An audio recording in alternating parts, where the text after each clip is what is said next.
No interior de Minas Gerais, esconde-se uma cidade aparentemente tranquila e bem pequena, chamada Borda da Mata. Mas quem conhece a sua história sabe que, de normal, ela não tem nada. No ano de 1953, uma série de acontecimentos sem nenhuma explicação lançou uma sombra de medo e terror sobre seus habitantes. E foi nessa terra de fé e tradição que uma presença maligna se manifestou, desafiando todas que ousaram confrontá-la. Os acontecimentos conhecidos como o Capeta de Borda da Mata marcaram para sempre as memórias dos moradores. Esse é o relato de um dos casos sobrenaturais mais assustadores do Brasil. Hoje, aqui no Contos da Fogueira, vamos conhecer a história do demônio que aterrorizou o Borda da Mata, conhecido como Chiquinho, o Capeta. Mas antes disso, nós trazemos vídeos como esse todo sábado, toda semana. Então por que não se inscrever no nosso canal, curtir esse vídeo, clicar no nosso sininho para ser notificado de todas as nossas novidades a partir de agora, se é claro, você gosta do nosso conteúdo. E sem mais delongas, vamos lá. Em fevereiro de 1953, a pacata rotina da família Simões de Carvalho sofreria uma virada inexplicável. Tudo começou com batidas nas paredes, arranhões no telhado, barulhos, sons inexplicáveis ao redor da casa durante a noite que ninguém conseguia explicar, enchendo os moradores de medo. Os sons pareciam vir de todos os lados, e não demorou muito para que objetos começassem a se mover sozinhos. Cadeiras se arrastavam pelo chão, pratos caíam das prateleiras e as portas batiam sem que ninguém as tocasse. E a família, desesperada, tentava entender o que estava acontecendo. Na tentativa de afastar o mal, o Sr. Alberto, patriarca da família, chamou o padre local para benzer a casa. Mas as bênçãos não tiveram o efeito desejado. Na verdade, parece que os fenômenos sobrenaturais se intensificaram depois da presença do padre, como se o espírito tivesse se alimentando do medo da família mesmo. Foi então que uma voz cavernosa começou a se manifestar, ecoando pelos corredores da casa. E a entidade finalmente revelou o seu nome: Chiquinho, o Capeta. A presença maléfica havia se tornado inegável, e o medo se espalhou não só pela família Simões de Carvalho, mas por toda a comunidade de Borda da Mata. Com o passar dos dias, a situação na casa do Sr. Alberto Simões de Carvalho se tornou insuportável. O terror que antes parecia se restringir a movimentos e barulhos inexplicáveis evoluiu para coisas muito mais macabras. A voz rouca e ameaçadora que se autodenominava Chiquinho passou a invadir a casa com muito mais frequência. Chiquinho, o Capeta, não apenas gritava palavrões e profanidades, mas também chamava os nomes dos moradores e dos vizinhos pelo nome, como se ele soubesse da vida de todo mundo ali. As vozes eram acompanhadas de barulhos estrondosos que pareciam vir debaixo da terra, como se milhares de pessoas pisassem no chão ao mesmo tempo. E a situação se agravou tanto que a presença maligna era perceptível para qualquer um que entrasse na casa. E a voz, que a princípio se manifestava apenas na presença dos moradores, passou a se manifestar na presença dos visitantes e até das autoridades que iam investigar o local. Foi então que a igreja decidiu agir com mais rigor e mandou o Frei Belchior para auxiliar o padre José Oriolo nas tratativas desse mal. Ao entrar na casa, o Frei Belchior imediatamente sentiu a presença maligna dentro da casa e se preparou para o confronto espiritual que estava por vir. Enquanto os padres se preparavam para o ritual de exorcismo, a voz de Chiquinho ficava cada vez mais ameaçadora e confrontadora, disparando insultos e profanidades, inclusive fazendo isso em várias línguas. Em um determinado momento especialmente assustador, a voz identificou e desdenhou de uma relíquia sagrada que o Frei Belchior segurava.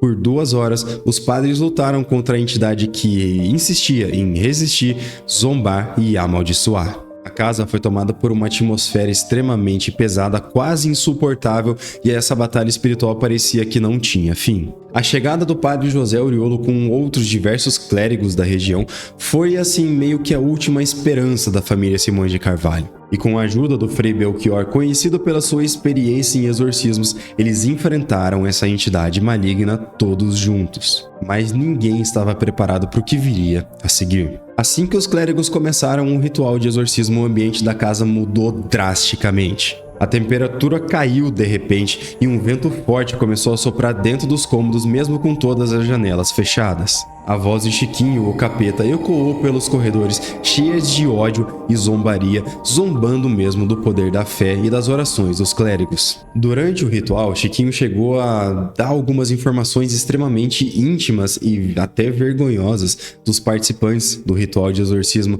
o que aumentou ainda mais o medo que ele estivesse lidando com uma entidade extremamente poderosa. Essa voz zombava, ria e lançava diversas maldições em várias línguas, mostrando que essa batalha espiritual estava longe de acabar. Mas mesmo diante dessas provocações, os padres não recuaram. Na verdade, eles intensificaram as suas orações, convocando todo o poder da sua fé para enfrentar o que parecia ser o próprio diabo. Essa luta continuou por horas, cada palavra da oração do exorcismo sendo recebida com uma reação ainda mais intensa da parte da entidade. Finalmente, após um esforço monumental, a voz de Chiquinho começou a se enfraquecer. As risadas se transformaram em gritos de dor e ódio, até que em um último suspiro, a entidade foi forçada a se retirar. E o silêncio que se seguiu foi quase tão aterrorizante quanto o caos que o precedeu. O caso de Chiquinho, o capeta, rapidamente deixou de ser um segredo da família Simões de Carvalho e se tornou o assunto da cidade inteira.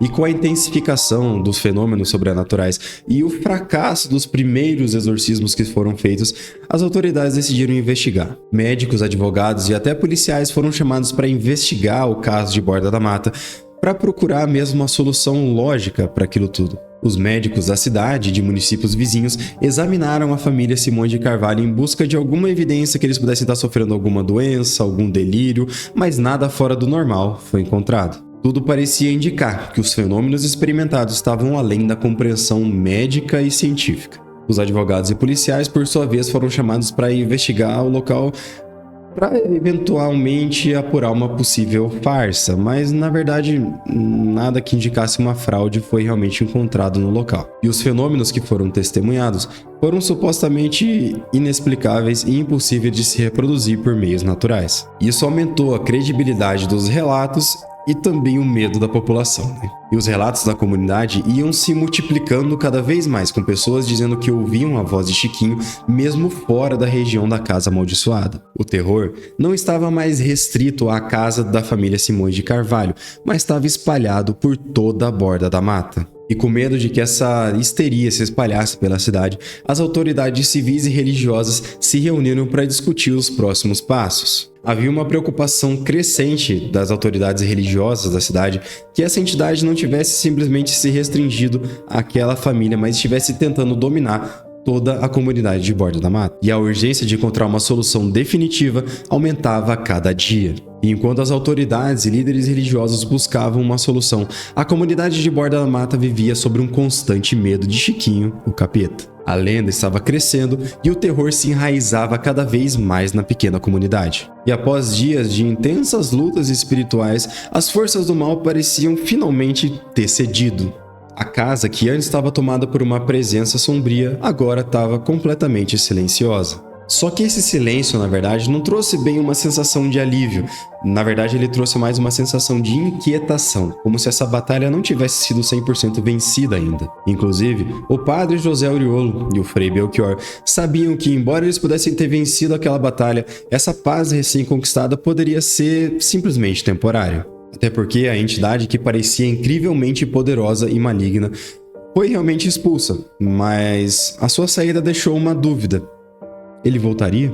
Em um ato de cautela, os padres decidiram reforçar as bênçãos em cada canto da casa.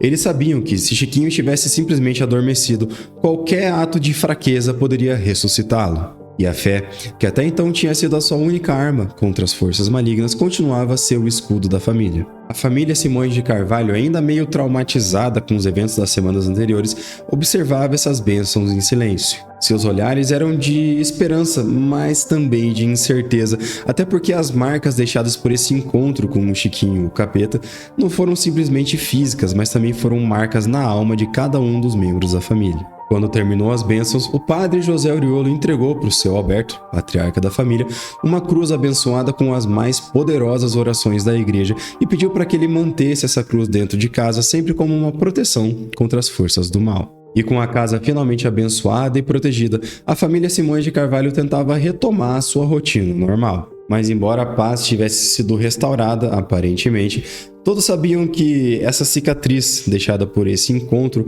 não seria assim tão fácil de ser esquecida. O caso do capeta de Borda da Mata se tornou uma lenda na região e assombra até hoje os moradores mais antigos. E em Borda da Mata, o medo e a fé andam lado a lado, e o mal parece que está sempre esperando uma oportunidade de reaparecer. Quando eu vi essa lenda do capeta de Borda da Mata, eu achei interessante assim pelo nome. Na verdade, quando eu vi Borda da Mata, eu achei que era literalmente a borda de uma mata, não assim uma cidade que chamava de Borda da Mata. Mas eu fiquei felizmente surpreso com essa riqueza de detalhes mesmo que a gente conseguiu encontrar e uma história tão assim, tragicamente divertida aqui no nosso território, aqui no Brasil.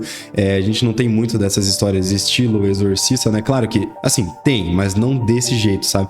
E eu achei legal trazer ela aqui pro canal. Mas essas histórias de cidades pequenas que passaram por um trauma meio coletivo, eu acho super legal, eu acho um terror muito divertido de se contar. Claro que os eventos reais não são assim tão legais, eles são trágicos mesmo, mas acaba gerando uma excelente história. E você, tem alguma história que gostaria que eu contasse por aqui? Alguma coisa parecida? De repente, deixa aqui nos comentários, eu vou adorar saber. E já que você vai estar lá abaixo, por que não se inscrever no nosso canal, curtir esse vídeo, clicar no nosso sininho para ser notificado de todas as nossas novidades a partir de agora? Nosso canal já é cheio, lotado, repleto de conteúdos muito parecidos como esse, todos relacionados com terror para você maratonar tranquilamente. Alguma coisa que você vai gostar, você vai encontrar. Mas é isso, muito obrigado por ter assistido até aqui, um grande abraço, falou!